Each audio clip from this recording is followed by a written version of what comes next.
9 ग्रहांपैकी न्यायाची देवता म्हणून ओळखल्या जाणाऱ्या शनिग्रहाचा वार म्हणजे शनिवार. पिंपळाच्या झाडाला शनिदेवाचे स्थान असे मानले जाते.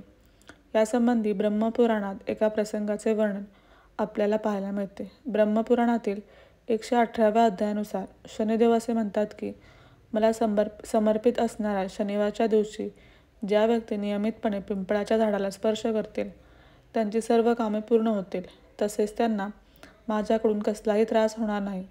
ज्या व्यक्ती दर शनिवारी सकाळी उठून पिंपळाच्या झाडाला स्पर्श करतील त्यांना सर्व ग्रहदोषापासून सुटका मिळेल. आज आम्ही तुम्हाला सांगणार आहोत पिंपळाच्या झाडाशी संबंधित असे काही उपाय ज्यांचा अवलंब केल्यास तुमच्या आयुष्यातील सर्व समस्या दूर होतील, तसेच तुमच्या घरावर लक्ष्मी देवीची कृपादृष्टीही कायम राहील. ओम नमः शिवाय मंत्राचा जप. शनिवारच्या दिवशी पिंपळाच्या झाडाला दोन्ही हातांनी स्पर्श करून ओम नमः शिवाय या मंत्राचा 108 वेळा जप करावा. असे केल्यास तुमच्या आयुष्यातील दुःख, चिंता आणि ग्रहदोष नाहीसे होऊ शकतात. पिंपळाच्या झाडाची पूजा केल्याने शनिदेवाचे गुरु म्हणजेच शिवशंकरही प्रसन्न होतात. गुरु शंकराला प्रसन्न केल्यास त्यांचा शिष्य शनिदेव यांच्याकडून तुम्हाला कोणत्याही प्रकारचे कष्ट सोसावे लागणार नाहीत. पिंपळाच्या मुळाचा उपाय. दर शनिवारी संध्याकाळी स्वच्छ कपडे घालावेत आणि दिवस मावळल्यावर पिंपळाच्या मुळांना पाणी घालून तिळाच्या तेलाचा दिवा लावावा. या उपायाने शनीच्या साडेसातीचा प्रभाव कमी होऊन कित्येक समस्यांपासून सुटका मिळू शकते.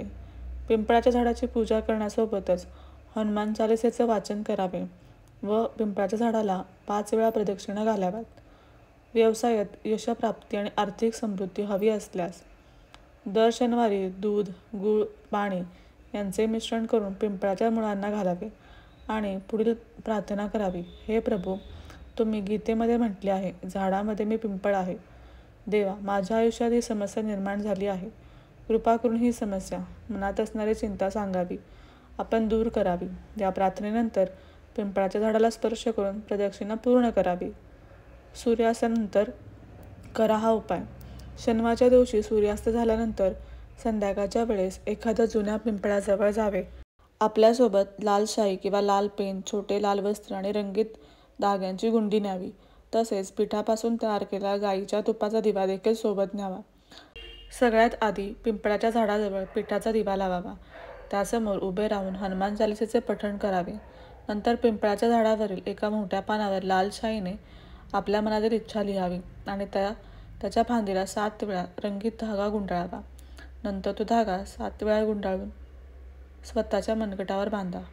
पुढे पिंपळाच्या मुळाजवळील थोडी माती घेऊन लाल वस्त्रामध्ये बांधावे आणि घरी आणून तिजोरीत ठेवून द्यावे. या उपायाने तुमच्या सर्व मनोकामना लवकरच पूर्ण होतील.